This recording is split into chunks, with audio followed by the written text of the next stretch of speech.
My husband and I are veterans. My husband's a 100% disabled veteran. He is combat PTSD. We came here from Kansas. We didn't exactly know what we were going to do. The transition has been very difficult.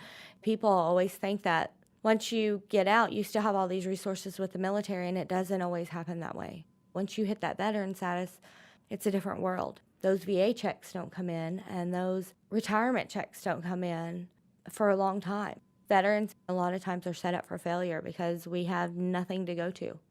We are almost on our own to figure out what's going to happen next. I cried a lot, not knowing what we were going to do and what kind of person my husband was going to be, because all he's ever known is to be a good soldier, and this isn't what we expected.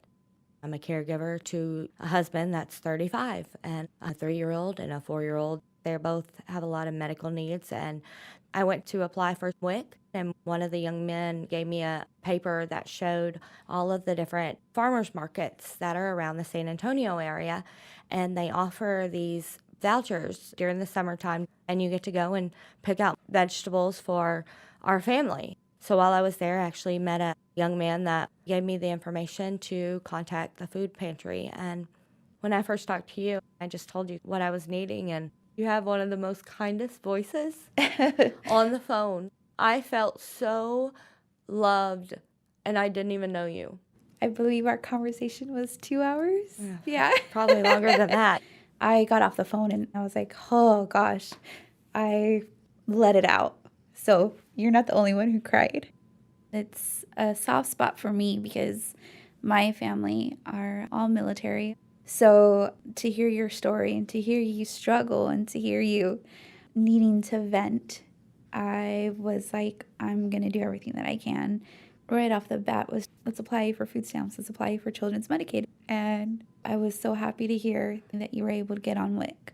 You not only filled out my application, you made sure that you were there through every step of the way. You checked back in with me to make sure that I was doing okay.